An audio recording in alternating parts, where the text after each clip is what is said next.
Everyone, welcome to my YouTube channel. আজকে দেখাবো তোমাদেরকে একটি ব্ল্যাক পলিশের ফেব্রিক জুয়েলারি সেট।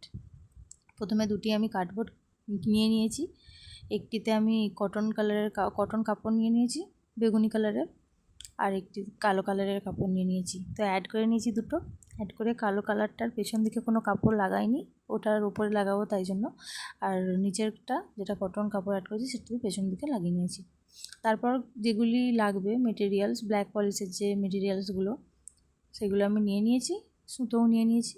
তো প্রথমে ব্ল্যাক পলিশের ওই মেটেরিয়ালসটা মধ্যেখানে লাগিয়ে দিয়েছি। মধ্যেখানে লাগানোর পর কিছুক্ষণ শুকনো করে নেবো। শুকনো করার পর নিচে জাম্পরিংয়ের সাহায্যে আমি ওই ঘুঙুরগুলো অ্যাড করে নিচ্ছি।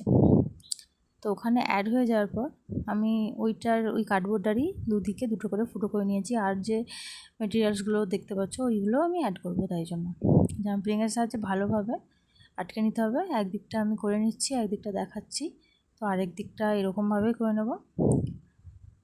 ওই দিকটা হয়ে গেলে তারপর যে সুতোটা নিয়েছি, সুতোটা আমি জাম্পরিংয়ের সাহায্যে অ্যাড করব না, এমনি ফুটোটা যে আছে ব্ল্যাক পলিশের ওই মেটেরিয়ালসটাতে ওই ফুটোর সাহায্যে ঢুকিয়ে একটু ঘুরিয়ে নেবো যাতে না খুলে যায়।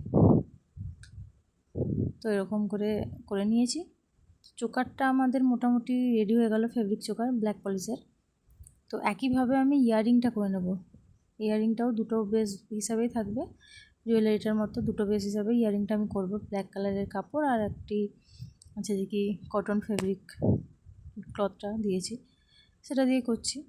প্রথমে বড় কার্ডবোর্ডটাতে আমি কটন যে কাপড়টা ওটা লাগিয়ে নিচ্ছি, আর কালো কালারের কাপড় ছোটোটাতে লাগিয়ে নিচ্ছি। দুটো বেস হবে যেহেতু, তো বড়টাতে পেছন দিকটাতে কাপড় লাগিয়ে নেব যাতে না পেছন দিকটা বোঝা যায়। আর কালো কালারটা পেছন দিকটা কিছু লাগানোর দরকার নেই, কারণ ওটা ওর উপরেই হবে, সেহেতু এটা তৈরি হয়ে গেল। তারপর ওর পেছনে আঠা লাগিয়ে ওটা বসিয়ে দেওয়া জাস্ট।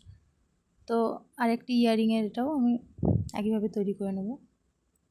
তো ওটাও তৈরি হয়ে যাওয়ার পর কয়েকটি ব্ল্যাক পলিশের মেটেরিয়ালস যেগুলো লাগবে আর কি সেগুলো নিয়ে ওই ফুলের যে বেসটা ওটা আমি লাগিয়ে নিচ্ছি। লাগিয়ে কিছুক্ষণ শুকনো করতে ছেড়ে দিচ্ছি। ছেড়ে দেওয়ার পর জাম্পরিংয়ের সাহায্যে ঘুঙুর অ্যাড করবো দুটোতেই, আর পেছনের যে ইয়ারিংয়ের পুশ থাকে ওগুলো লাগিয়ে নেব। ঘুঙুর অ্যাড করে দিচ্ছি। ঘুঙুর অ্যাড করে দেওয়ার পর দুটোতেই অ্যাড করে দেবো। কি সুন্দর ঘুঙুরগুলো বেশ বাজলে ভালো লাগে।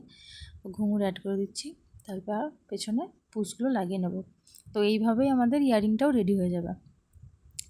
তো তোমাদের আজকের ভিডিওটি কেমন লাগলো তোমরা অবশ্যই জানিও কমেন্ট করে। ভালো লাগলে অবশ্যই সাবস্ক্রাইব করে নেও।